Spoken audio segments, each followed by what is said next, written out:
Hi Bonnie, we are here to talk to you about gestational diabetes. What was it like having gestational diabetes? I had gestational diabetes in 2003 with my son, Ben McMeekin. It was during this pregnancy that during my second trimester, I had a lab test done to check my glucose levels. It was a 3-hour test and I failed that test. It was at that time they set me up with a diabetic educator and a registered dietitian in order to better control my blood glucose levels by eating healthy foods and exercising and things like that.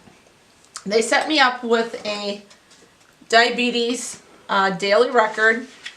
They wanted my blood glucose levels to be less than 95 fasting and less than 140 1 hour after meals. I started out pretty well, but then as the weeks went by, those blood glucose levels crept up, especially that 1 hour after meals.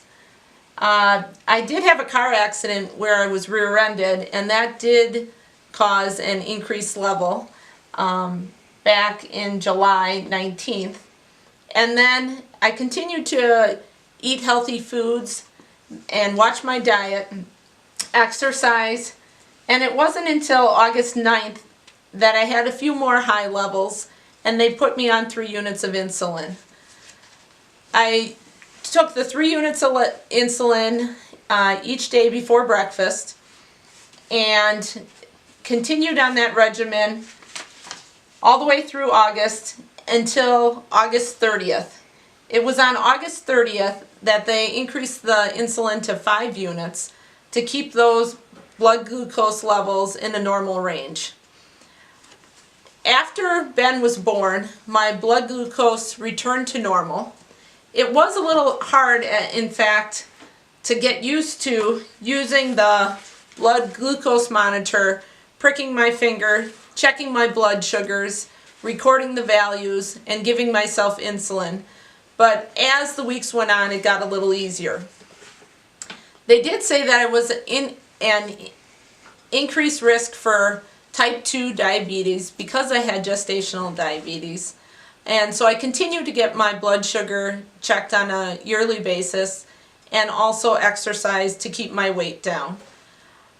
And they did have an insulin drip when Ben was born, but all the levels returned to normal and he was fine also. They were sure that I was going to be a gestational diabetic when I got pregnant with Ben's younger brother, Noah, and I was tested 3 times in lab, early on time and later, and I was never a gestational diabetic. Why it happened with Ben, I really don't know, as I didn't even have very many of the risk factors. I was over 25, which may have been a slight risk factor, but there was nobody else in my family who had gestational diabetes, type 2 diabetes. I didn't have any births that were over 9 pounds. Ellie was only 7'7", and actually Ben was induced early, but he was only 7 pounds, 6 pounds 15 ounces. So he was not a very large baby also. Thank you very much.